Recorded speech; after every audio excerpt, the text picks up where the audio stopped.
Baik, bismillahirrahmanirrahim. Assalamualaikum warahmatullahi wabarakatuh. Kembali lagi bersama saya Emrudi Haitami. Di video ini kita akan belajar tentang sistem bilangan real. Bilangan kompleks adalah bilangan yang terdiri dari bilangan real dan bilangan imajiner. Bilangan kompleks secara umum dituliskan A ditambah BI, di mana A dan B adalah bilangan real dan ini adalah fokus pembelajaran kita pada pertemuan ini. Dan I ini adalah bilangan imajiner. Contoh bilangan imajiner itu I sama dengan akar negatif 1. Sehingga I kuadrat sama dengan negatif 1.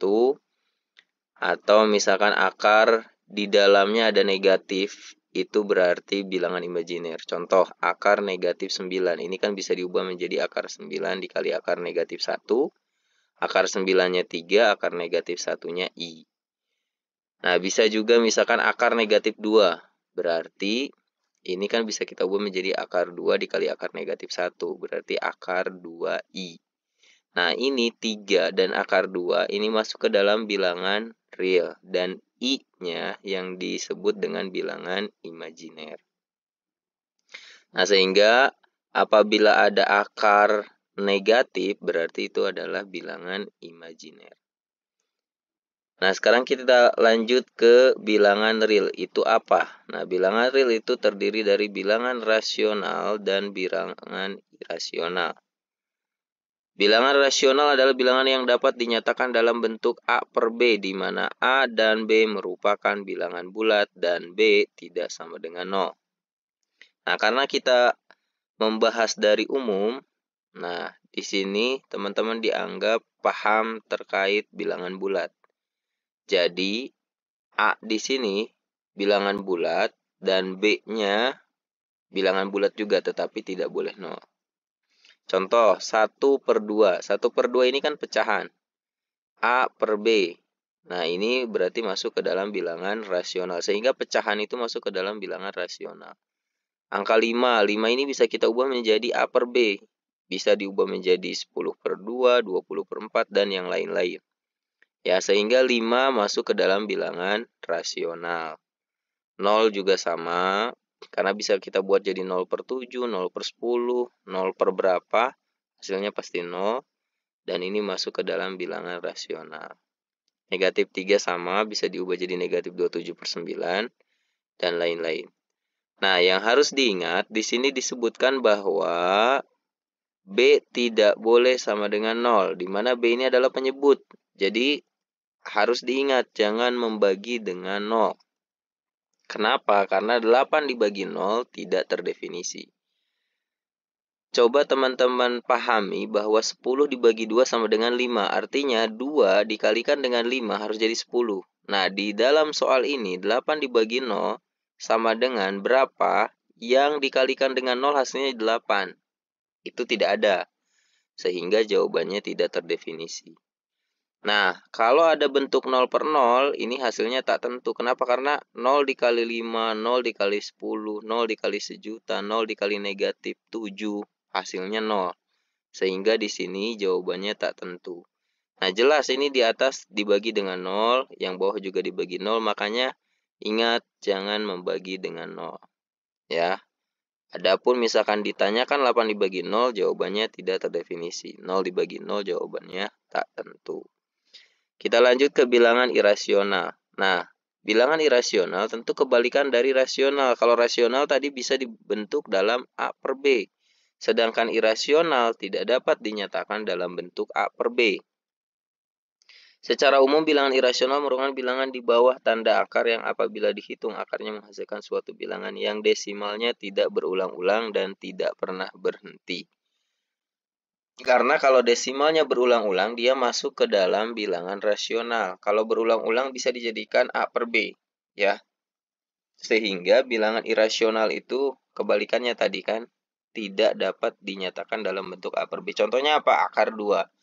Coba cek di kalkulator akar 2 hasilnya berapa.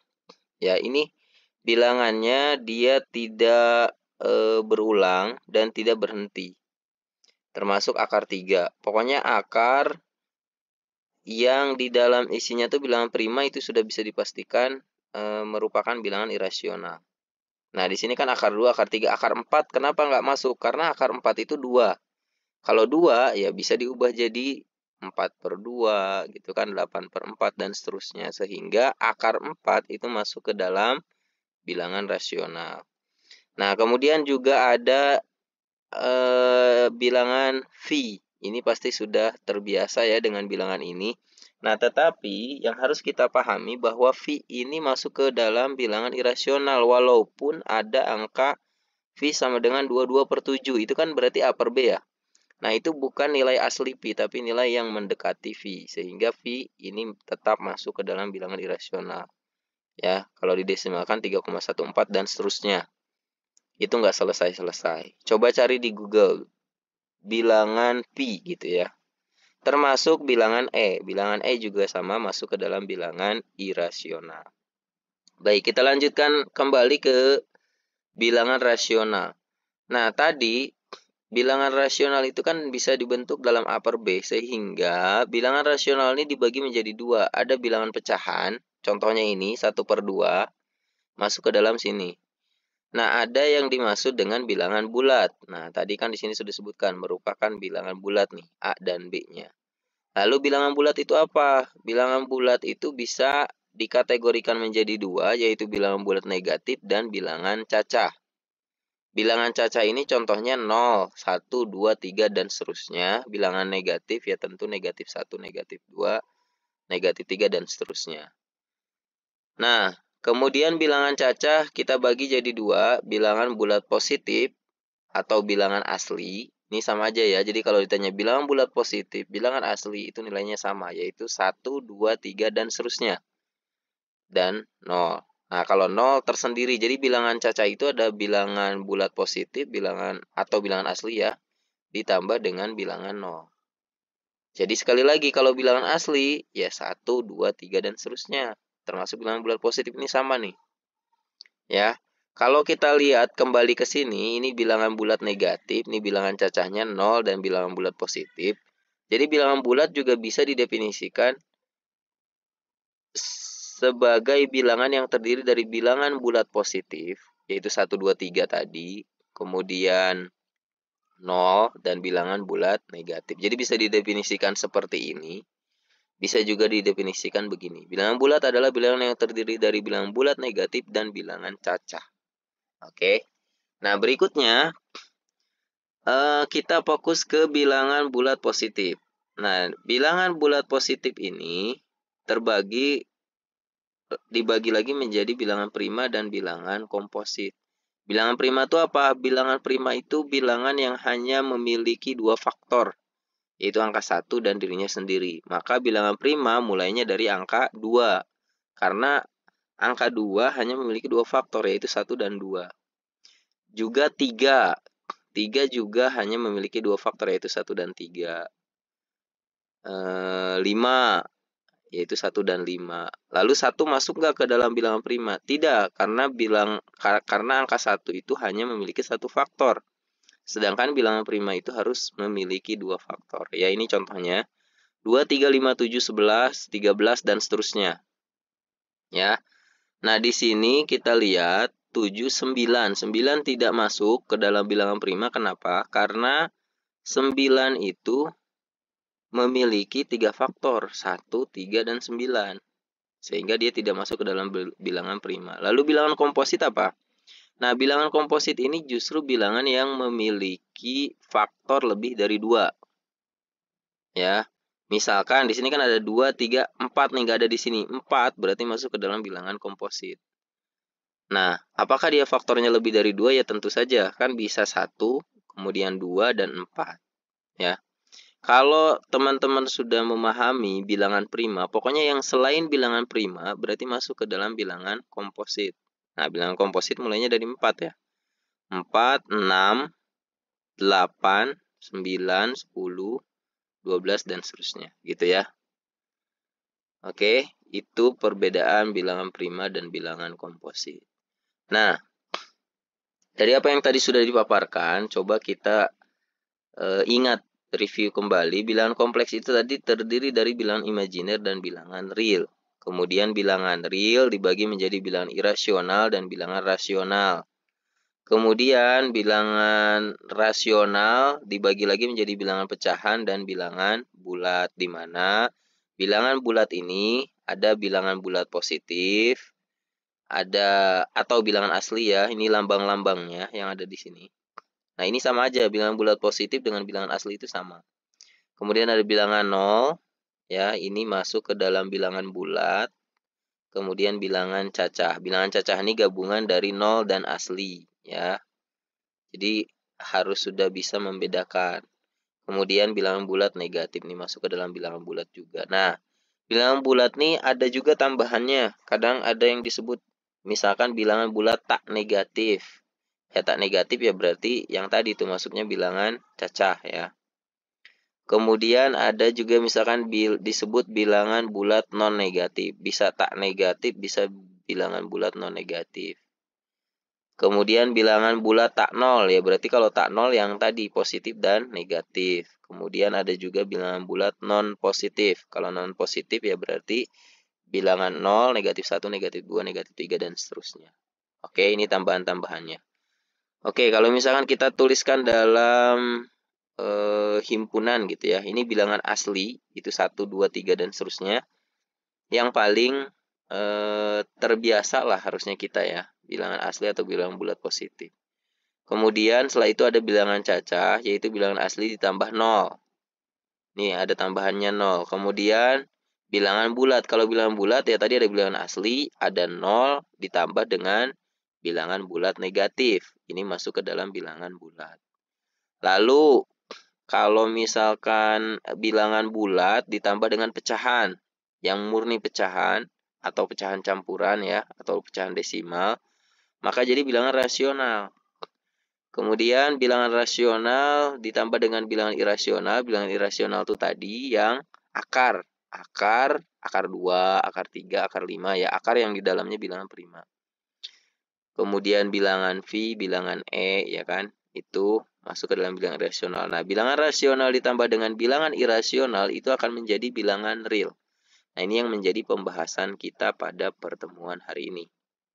Ya, jadi jelas kalau ditanya akar 2 masuk ke mana? Masuk ke bilangan real, masuk ke bilangan irasional. Ya, kalau ditanya 1 berarti masuk ke bilangan asli, masuk ke bilangan cacah, masuk ke bilangan bulat, masuk ke bilangan rasional, masuk ke bilangan real.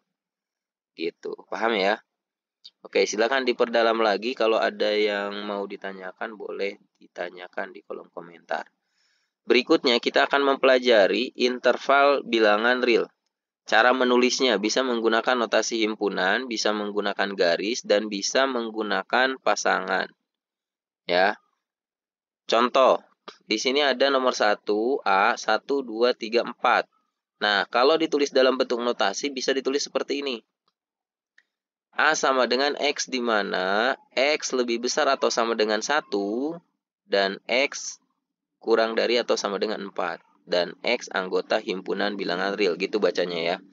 Nah, jadi karena di sini ada sama dengannya maka satunya di bawah. Ya ini kalau kita tulis hasilnya itu seperti ini 1 2 3 4. Tapi bisa ditulis dalam bentuk seperti ini. Nah, kalau ditulis dalam bentuk garis gimana? Kalau ditulis dalam bentuk garis seperti ini. Jadi ini kasih bulatan penuh namanya. Di ujungnya juga kita kasih bulatan penuh. Nah ini kalau kita buat dalam bentuk garis. Jadi satunya artinya di bawah nih. Kalau lihat gambar ininya penuh berarti satunya di bawah. 4 juga di bawah. Ya, yang kiri tentu yang kecil, yang kanan angka yang besar. Nah kalau dalam bentuk pasangan gimana? Nah ini namanya kurung siku. Jadi kurung siku, angka yang paling kecil, angka yang paling besar. Kurung siku juga. Kalau menggunakan kurung siku, berarti 1 dan 4-nya di bawah. Ya, untuk memperjelas misalkan nih, ada seperti ini. Saat X, di mana X lebih dari atau sama dengan 1, dan X kurang dari 5. Nah, ini kan tidak ada sama dengannya. Kalau yang atas kan ada sama dengannya nih, 4. 4-nya di bawah. Kalau ini nggak ada sama dengannya, 5-nya jangan di bawah. Mulainya dari 4. Jadi himpunan A sama dengan 1, 2, 3, 4 ini bisa ditulis dalam bentuk yang pertama, bisa ditulis dalam bentuk yang kedua. Sama saja. Nah, kalau dalam grafik garisnya gimana? Maka dalam grafik garisnya kita tulis seperti ini. Yang satunya bulatan penuh karena satunya di bawah, angka 5-nya kita gunakan bulatan kosong seperti ini. Ini artinya 5-nya tidak di bawah, ya. Nah, dalam himpunan pasangan gimana? Dalam himpunan pasangan, tadi kalau yang penuh menggunakan kurung siku, kalau yang kosong menggunakan kurung biasa, sehingga jadi ditulisnya seperti ini. 1,5. Nah, ini maknanya ya. Lalu, bisa juga ini kita tulis X di mana X lebih besar dari 0 dan X kurang dari atau sama dengan 4. Dan X anggota himpunan bilangan real. Nah, ini di sini nggak ada sama dengannya. Si nolnya, berarti nolnya nggak di bawah. Ya, mulainya dari 1. Jadi ini bisa ditulis dalam bentuk seperti ini, tapi maknanya sama gitu ya. Nah, dalam grafik garis gimana? Maka sekarang nolnya yang kita tulis dalam bulatan kosong. Ya, jadi bulatan kosongnya di angka 0 di sebelah kiri, kemudian di sebelah kanannya bulatan penuh. Oke, udah paham ya? Nah, berarti di sini gimana? Maka di sini kurung biasanya di sebelah kiri, kurung kurawalnya di sebelah kurung siku ya. Kurung siku di sebelah kanan. Ini kurung kurawal yang ini. Ini kurung siku, ini kurung biasa. Oke, terakhir. Bisa juga ditulis dalam bentuk seperti ini. X lebih dari 0 dan X kurang dari 5. Dan X anggota himpunan bilangan real. Nah, ini juga sama. Ya, jawabannya mah sama, 1, 2, 3, 4. Nah, kalau kita tulis dalam bentuk grafik garis, berarti di sini gimana? Sip, bulatan kosong ya. Bulatan kosong 0, kemudian di sini juga bulatan kosong 5. Oke. Nah, nulis di sini gimana berarti? Nah, nulis di sini maka menggunakan kurung biasa dua-duanya, 0,5. Oke. Kita lanjutkan ke soal yang kedua, misalkan nih B sama dengan 1, 2, 3, titik-titik. Ini artinya terus, nggak ada selesainya. 4, 5, 6, 100, 101, 1 juta, 1 juta 1, 1M, 1M1 gitu ya. Terus nih, nggak ada selesainya. Nah, ini bisa kita tulis dalam bentuk notasinya seperti ini. X di mana X lebih besar atau sama dengan 1. Dan X anggota himpunan bilangan real. Nah, ini kan satunya di bawah nih. 1, 2, 3. Dan seterusnya. Jadi kalau ditulis seperti ini. Kalau kita tulis dalam bentuk grafik garis, berarti ini kan 1 ke kanan berarti ya. Ada sama dengannya, berarti kita gunakan bulatan penuh seperti ini. Dan kasih panah. Karena dia terus ke kanan. Semakin besar gitu ya. Nggak ada selesainya lah. Nah, ditulisnya seperti ini. Oke, kalau kita tulis dalam bentuk himpunan pasangan berurutannya, berarti ini 1, tak hingga. Di satunya menggunakan kurung siku, di tak hingganya menggunakan kurung biasa. Kenapa menggunakan kurung biasa? Karena ini nggak ada selesai-selesainya ya. Oke, berarti ini bisa kita tulis juga X kalau nggak ada sama dengannya berarti lebih besar dari 0 gitu ya. Nah, sehingga di sini kita tulis 0 pakai bulatan kosong. Oke. Di sininya berarti kurung biasa 0, tak hingga kurung biasa. Oke. Berikutnya yang nomor 3, C sama dengan titik-titik 8, 9, 10. Nah, ini kebalikannya. Kalau tadi 1, 2, 3 dan seterusnya, kalau ini semakin ke kiri berarti semakin kecil. Nah, kan angkanya juga semakin kecil akan selalu ada yang terkecil gitu. Habis negatif 100 ada negatif 101. Habis negatif 275 ada negatif 276 dan seterusnya. Makin kecil gitu ya. Nah, ini kita tulis berarti X di mana X kurang dari atau sama dengan 10. Karena 10-nya di bawah ya. Sehingga kalau kita tulis dalam bentuk garisnya, berarti 10-nya menggunakan bulatan penuh. Sekarang panahnya ke kiri. Kalau dituliskan dalam himpunan pasangan seperti ini. Negatif tak hingga, 10. 10-nya pakai kurung siku. Ininya pakai kurung biasa karena tidak akan ada selesainya ini ya. Oke. Nah, sekarang kalau misalkan ini nggak pakai sama dengan, berarti angkanya jadi berapa? Sip, berarti angkanya jadi 11. X di mana X kurang dari 11 dan X anggota himpunan bilangan real. Jadi kita tulis 11-nya pakai bulatan kosong, arahnya tetap ke kiri. Sehingga kalau kita tulis di sini negatif tak hingga, 11 pakai kurung biasa. Oke, jelas ya?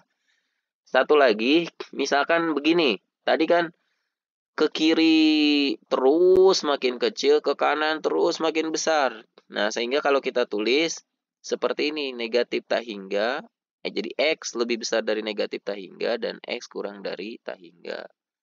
Dan X anggota himpunan bilangan real. Jadi ini makin kecil dan makin besar. Grafiknya berarti panah kiri dan panah kanan. Kalau misalkan di sini berarti negatif tak hingga, koma tak hingga. Dua-duanya menggunakan kurung biasa. Oke. Berikutnya kita akan bahas tentang sifat-sifat urutan bilangan real. Yang pertama ada trikotomi. Jika X dan Y adalah bilangan-bilangan, maka pasti salah satu di antara yang berikut ini berlaku. Misalkan nih, bisa X kurang dari Y, atau X sama dengan Y, atau X lebih dari Y.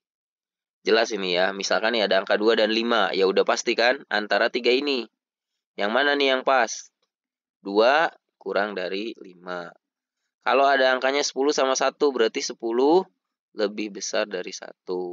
Lalu kalau 15 dan 15 ya sama dengan itu maksudnya ya. Berikutnya ada ketransitifan. X kurang dari Y dan Y kurang dari Z, maka X kurang dari Z. Ini jelas ya. Ini kan kurang dari ini, yang ini kurang dari ini, berarti yang ini kurang dari ini. Udah jelas. Kalau pakai angka biar lebih mudah dipahami, misalkan ini 2 kurang dari 8, 8 kurang dari 12, ya tentu aja 2 kurang dari 12. Jelas ya? Berikutnya penambahan. X kurang dari Y, dan misalkan nih, si X-nya ditambah dengan angka yang sama ya. Yang ini ditambah Z, yang ini ditambah Z, maka tanda pertidaksamanya tetap. Maksudnya kalau di sini kurang ya berarti tetap kurang juga. Kalau lebih ya lebih gitu. Misal nih biar lebih kebayang. 3 sama 4 itu kan lebih kecil. Kalau 3 ditambah 5 ini kan 8. 4-nya ditambah 5 juga berarti 9. Berarti kan tetap. Jadi dia tetap lebih kecil. Berikutnya ada perkalian. Ini penambahan berlaku juga untuk pengurangan ya. Nah, untuk perkalian ini berlaku juga untuk pembagian berarti. Nah, bila Z positif, X kurang dari Y, maka XZ tetap kurang dari YZ.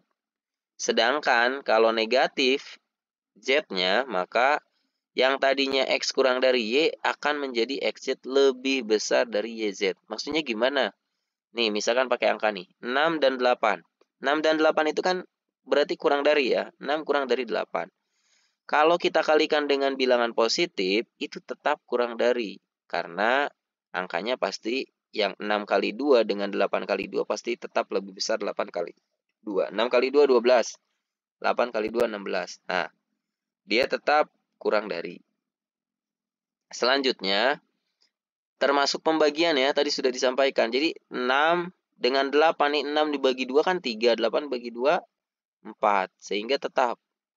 Nah, yang harus jadi catatan, kalau kita mengalihkan dengan angka negatif, maka tanda pertidaksamaannya berubah. Contoh, 6 dan 8 kan kurang ya. Kalau kita kalikan dengan negatif, 6 kali negatif 2, 8 kali negatif 2, maka ini berubah tanda pertidaksamaannya jadi lebih besar. 6 kali negatif 2 kan negatif 12 ya. Yang ini negatif 16. Nah, negatif 12 itu lebih besar dari negatif 16. Begitupun kalau kita membagi dengan negatif. Ya, 6 dibagi dengan negatif 2. 8 dibagi dengan negatif 2 itu kan sama saja negatif 3. Lebih besar dari negatif 4. Gitu. Oke, jelas ya. Terakhir, kita akan bahas tentang sifat kealjabaran bilangan real. Yang pertama, ada hukum komutatif. Ini jelas, tidak perlu diberikan contohnya ya. Intinya, X ditambah Y itu akan sama dengan Y ditambah X. Begitupun X kali Y akan sama dengan Y kali X. Oke. Kayaknya yang ini udah jelas ya. Hukum asosiatif yang kedua. Ini X ditambah Y ditambah Z akan sama dengan X ditambah Y ditambah Z. X kali Y dikali Z sama dengan XY dikali Z. Nah, ini juga jelas lah. Kemudian hukum distributif, X dikali dalam kurung Y ditambah Z, berarti X kalikan dengan Y, XY, X kalikan dengan Z, XZ. Seperti ini ya. XY ditambah XZ. Kemudian ada elemen-elemen identitas. Kalau elemen penjumlahan itu 0. Contohnya, X ditambah 0 sama dengan X. Dia tetap X, ya. Sedangkan kalau di perkalian itu ada angka 1. X kali 1 sama dengan X. Oke. Berikutnya inverse atau kebalikan. Ya, setiap bilangan X mempunyai balikan penambahan, disebut juga negatif. Nih negatif X. Jadi kalau misalkan ada X ditambah dengan negatif X hasilnya jadi 0. Ini yang disebut dengan inverse. Nah, kalau bilangan setiap bilangan X kecuali 0 mempunyai balikan perkalian disebut juga kebalikan. X pangkat negatif 1. X pangkat negatif 1 itu kan 1 per X ya. Yang memenuhi X dikali 1 per X sama dengan 1. Gitu. Jelas ini mah ya. Oke. Mungkin ini dulu aja. Jangan lupa di subscribe, like juga komen. Terima kasih, mudah-mudahan membantu. Assalamualaikum warahmatullahi wabarakatuh.